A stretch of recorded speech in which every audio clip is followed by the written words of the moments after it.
Imagine waking up every single day knowing you are the luckiest person alive. Not because the universe randomly decided to favor you, but because you chose to be lucky.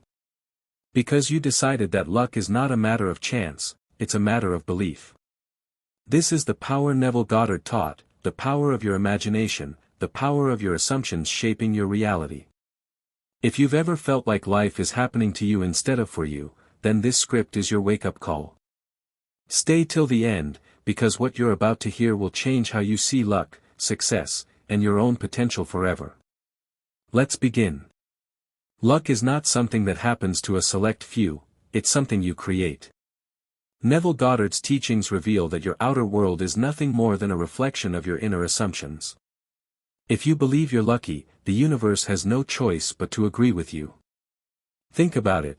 Have you ever met someone who seems to stumble upon opportunities effortlessly?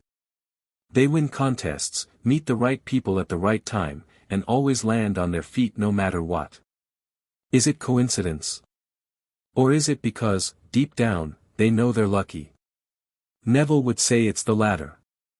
Your subconscious mind accepts whatever you impress upon it as truth, and then it goes to work arranging circumstances to match that belief. So if you walk through life thinking, I'm always at the right place at the right time, your reality will bend to make it so. Let me give you an example. Imagine two people applying for the same job. One thinks, there's so much competition, I probably won't get it. The other thinks, this job is meant for me. Something great is coming. Who do you think carries themselves with more confidence in the interview? Who do you think the hiring manager is drawn to? It's not magic. It's the law of assumption in action.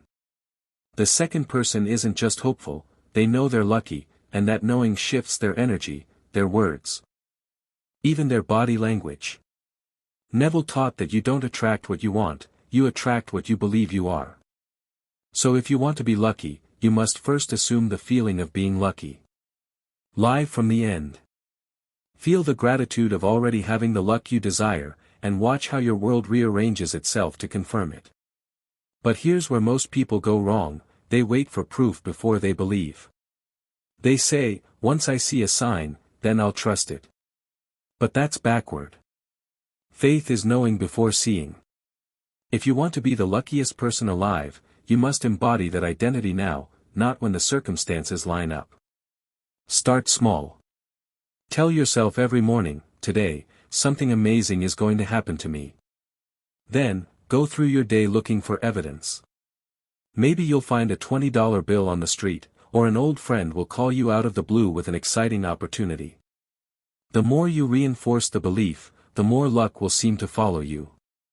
Neville called this living in the wish fulfilled, acting as if your desire is already true until it materializes. So ask yourself, what would the luckiest version of me think, say, and do right now? Then, step into that version of yourself, and don't look back. You might be sitting there thinking, but my life has been full of bad luck, missed opportunities, setbacks, things never working out.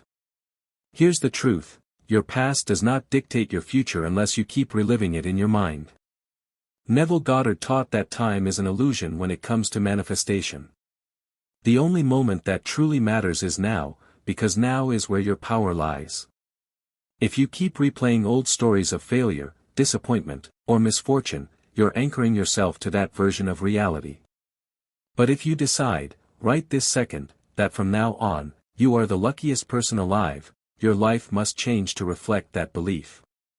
The universe doesn't argue with you, it simply mirrors back what you accept as true. So ask yourself, what story am I telling myself about luck, and more importantly, is this story serving me? Let me share a powerful example. Imagine two people who both lost their jobs. The first person says, this always happens to me. Nothing ever goes my way. The second person says, this is the universe making space for something better.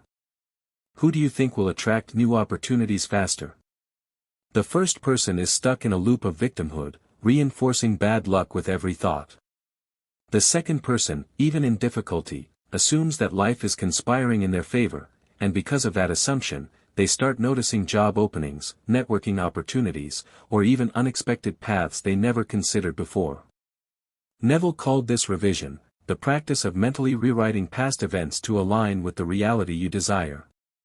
If you've had a streak of what you call bad luck, you can revise it right now. Close your eyes and replay those moments, but this time, see them as necessary steps leading you to something greater. Feel the relief of knowing that every so-called setback was actually divine redirection. Do this consistently, and your entire perception of your past, and future, will shift. Now, let's talk about action, because while belief is the foundation, movement is what brings the miracle into the physical world. The luckiest people don't just sit around waiting for good things to happen, they move as if their desires are already guaranteed. Neville taught that faith without works is dead. If you believe you're lucky, you'll naturally take inspired action, sending that email, applying for that dream job, starting that side hustle, because you know it's already yours. Doubt, on the other hand, paralyzes you. Think of it like this: if you were absolutely certain you'd win the lottery tomorrow, wouldn't you buy a ticket today?